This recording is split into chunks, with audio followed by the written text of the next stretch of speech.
It was 12:41 a.m. when Lucas realized the last train had left without him. He stood under a flickering street lamp near Shibuya Station, soaked in cold rain and wrapped in a thin jacket. That did nothing against the wind. His phone was at 3%, and the hotel's name, some boutique place in Asakusa, was in Japanese. He couldn't read anymore. His map app had already stopped responding. There was no one else around. No taxis, no buses, no pedestrians. Just silence. And then he heard it, the low growl of a diesel engine approaching from the fog. Lucas turned. At the end of the street, a bus emerged, slow, deliberate, and completely out of place. Its windows were blacked out. Its metal frame was matte gray, almost blending into the night. No bus number, no company logo, only a faded sign above the windshield, with 3 kanji characters that shimmered strangely in the mist. He couldn't read them, but they made his skin crawl. The bus hissed to a stop beside him. The doors opened without a driver inside. Lucas hesitated. Every instinct screamed don't, but the cold, the rain, and the growing fear of being stranded in a foreign city pushed him forward. He stepped up. Inside, the bus was dead quiet. No engine noise, no rustle, no breathing. Yet it was full. Passengers lined the seats, one in each row, all facing forward. No one moved, no one looked up, as if frozen mid-thought. Their clothes were out of time. Some wore suits from the 80s, others hospital gowns, one even had a school uniform from an era long gone. Lucas shivered. "Sorry, is this going to?" No one answered. The doors shut behind him. There was only one empty seat, row 5, left side. Near the window, he sat hesitantly, water dripping from his hair and sleeves. Then he noticed it. On the seat beside him, a crumpled piece of paper. In English. He unfolded it with shaking fingers. 7 rules to survive the night bus to nowhere. Do not sit in seat 7R. Do not look into the front mirror. Hold your breath if she enters. Never react to children laughing. Ignore your name if it's called from the window. Don't press the stop button. When dawn comes, leave no matter what. Lucas blinked. What the hell was this? He turned to the person behind him, an old man in a tan coat, and whispered, "Is this some kind of joke?" The man didn't answer. Lucas leaned closer and noticed the man's eyes were completely white. No pupils, no movement. Just then, the bus jolted forward. No driver, no announcement. Just motion, smooth and silent, as though gliding instead of rolling. Lucas gripped the seat. Outside, Tokyo blurred into darkness. Buildings faded into fog. Street signs twisted into symbols he couldn't understand. The world felt like it was unraveling. And then, the overhead lights dimmed. One of the passengers stood up, a woman in a white kimono, her face covered by long, black hair. She moved slowly down the aisle, her bare feet not making a sound. Lucas remembered the 3rd rule. Hold your breath if she enters. She didn't look up. She simply walked, row by row, pausing at each seat. Lucas squeezed his mouth shut. Her feet were now beside him. She stopped, turned her head. Sniffed. The light above him flickered red. She leaned in, and then she moved on. Lucas let out his breath in tiny, shaking gasps. He'd survived the 1st rule, but 6 remained, and the night was far from over.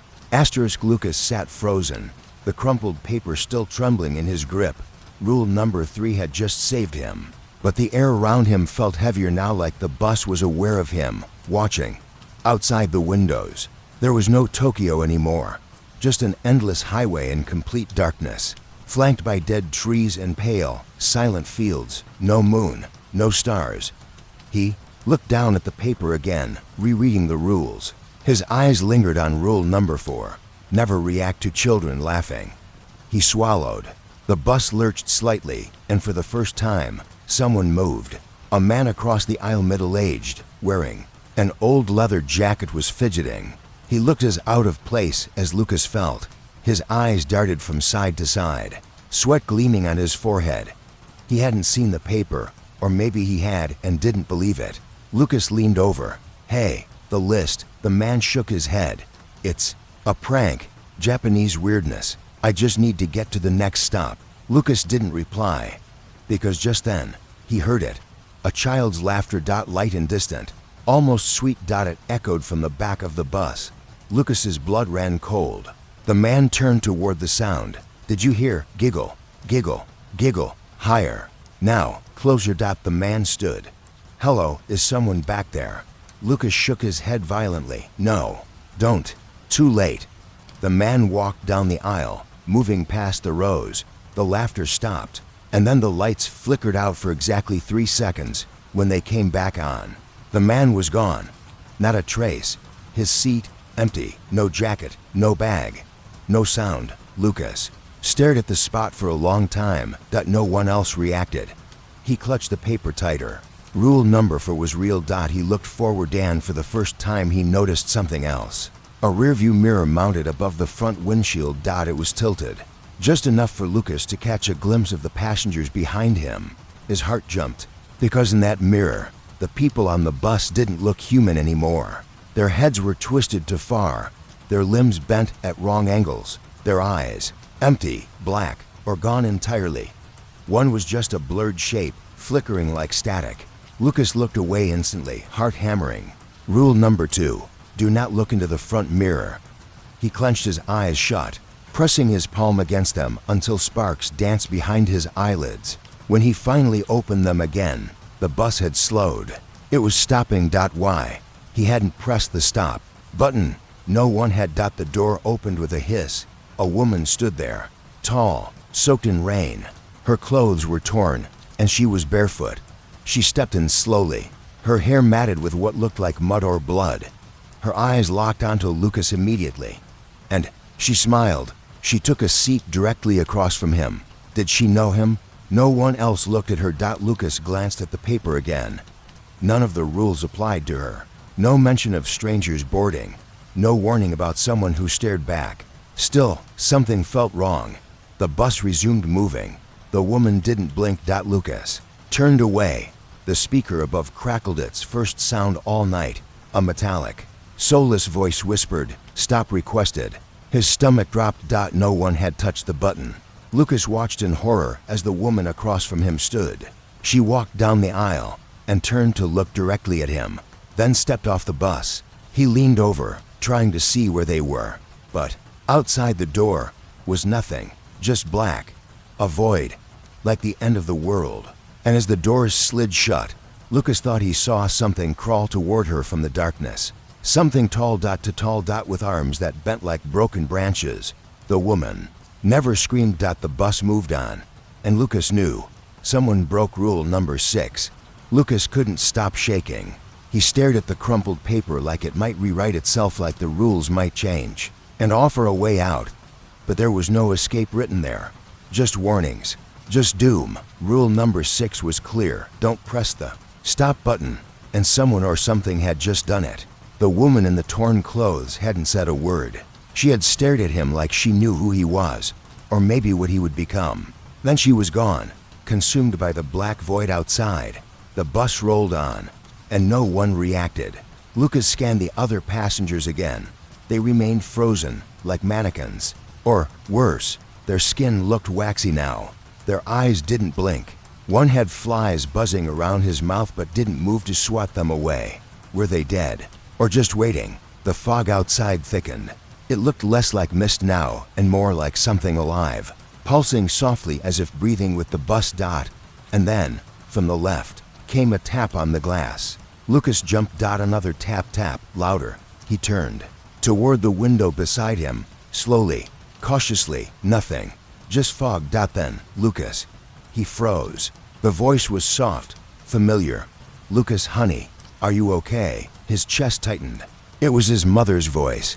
He hadn't heard it in over a year. Not since her funeral. His hand moved toward the window reflexively, heart pounding with grief and confusion. He peered out, trying to see. Through the fog, he saw the faint silhouette of a woman, short hair, slouched shoulders, a coat he remembered from childhood. "Open the window, baby." The voice whispered, "It's cold out here." Lucas gritted. His teeth. The paper crinkled in his palm.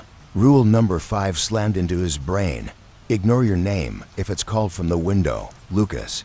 This time it was harsher, clipped, Angry. He turned away, hands over his ears. No, look at me. The bus shook violently as the voice roared. Passengers remained still, lifeless, but the window beside him began to crack, spider webbing outward like something was trying to punch through. He closed his eyes, focused on breathing. The cracking stopped. The air grew still again. Lucas opened his eyes. The silhouette was gone. Only the fog remained. He collapsed back into the seat, sweat soaking his collar. 3 rules down. 4 to go. The lights above him flickered. Then, for the first time since he'd boarded, someone else moved. A girl across the aisle slowly turned her head toward him. She looked around 13. Her eyes were wide, filled with tears, but unlike the others, she didn't look empty. She looked alive. She leaned forward. You saw the list too, didn't you? Lucas blinked. You can talk. She nodded. My name's Emmy. I got on last week. Lucas stared. You've been on this thing for a week. I don't know how long it's been. She whispered. There's no time here. Just rules. If you break them, you disappear. Or worse. She didn't answer. Her hands were shaking. I thought I was the only one who he began. But she cut him off. Do not sit in seat 7. Right, she whispered. Whatever you do. Lucas turned and counted. 7 rows, right side. Empty. It was the only empty seat left now. Why that seat? He asked. But Emmy just shook her head. Her lip quivered. I watched someone sit there. Once a teenage boy. He didn't last long. What happened? A pause. His mouth vanished. Lucas blinked. What? Not just silence. His lips disappeared. Then his teeth. Then everything. She turned away, voice cracking. He tried to scream, but there was nothing left of him to do it with. Lucas looked at the cursed seat. Again. It almost seemed to shimmer. Rule number 1. Do not sit in seat 7R. The bus took a sharp turn, throwing him slightly. Ahead, he could see something strange approaching, a tunnel. But it wasn't like any tunnel Lucas had ever seen. The walls were made of mirrors, endless rows of them reflecting the inside of the bus, twisting it, multiplying it, turning every rule into an infinite loop. Emmy stood up suddenly. No, we can't go through that. She tried to rush forward, but just as she reached the front, the bus entered the mirrored tunnel. And the moment it did, Emmy was gone. One blink, one flicker. Her seat sat empty. No trace. The mirrors showed her reflection for another second, still screaming. Then it, too, vanished. Lucas turned pale. Rule #2. Do not look in the mirror. But the tunnel was all mirrors now. There was no escape. And outside the bus, in the reflection, Lucas saw something else staring back at him. Not himself. Not a passenger.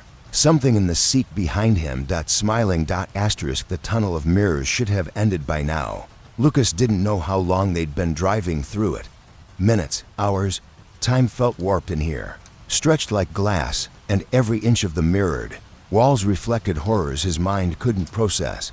Passengers turning to dust, people blinking in and out of existence, and versions of himself, some crying, some grinning, one even bleeding from the eyes.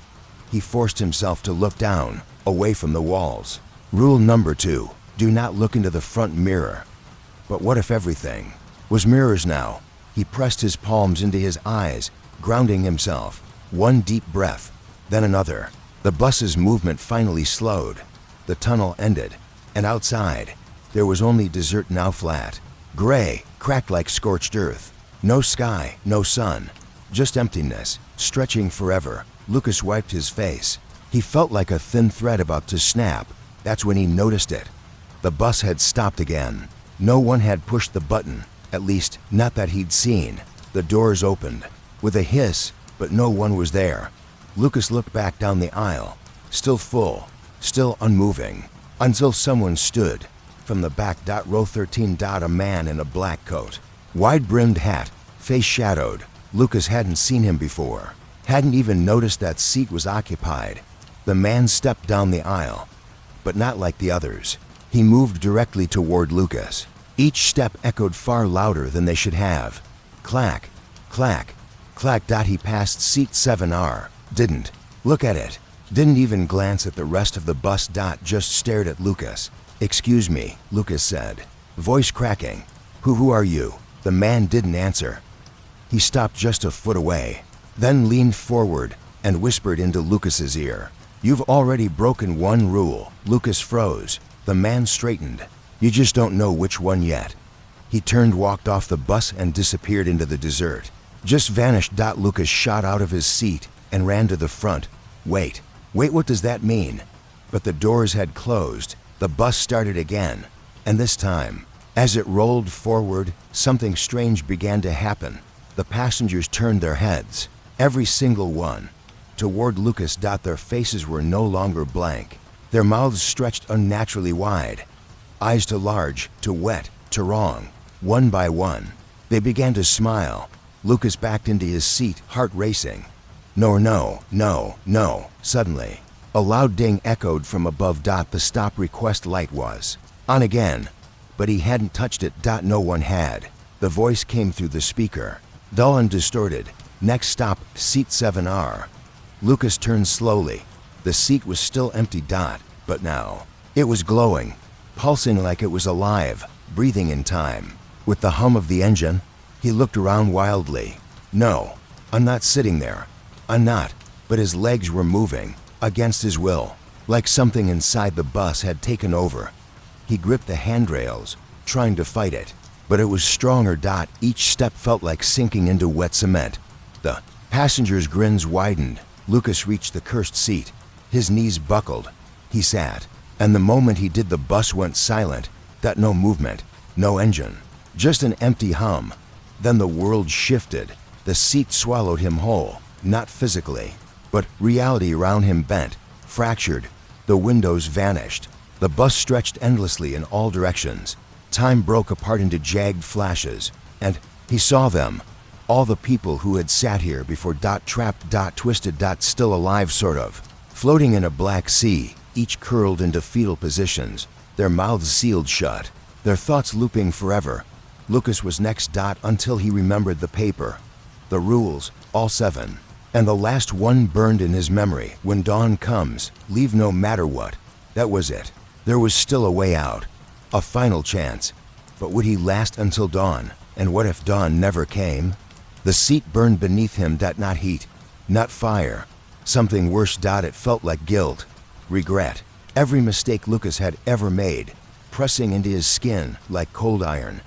He tried to move, but the cursed seat held him, gripping his spine, whispering doubts into his ears. "Maybe you never should have gotten on," the voice purred. "Maybe you belonged here all along." Lucas shut his eyes, focused. Rule number 7. When dawn comes, leave no matter what. If there was a dawn, if there was a world left to return to, time no longer passed in minutes. It oozed, distorted. The bus creaked like an old cathedral, its frame shifting around him. The passengers, still smiling, began to fade, one by one, like smoke curling into blackness. Then he saw something new. Outside the window. Light. Faint, pale gold, a shimmer on the horizon. Lucas blinked. Was it dawn? Somewhere beyond the wasteland, beyond the nightmare, something was rising. And with that first shimmer of light, the bus began to change. Its walls moaned. The seats rotted. The mirrors cracked, showing glimpses of impossible realities. One reflected Lucas screaming. Another showed him missing a face. One just blackness. The speaker above buzzed to life. Final stop. Time to disembark. The doors hissed open.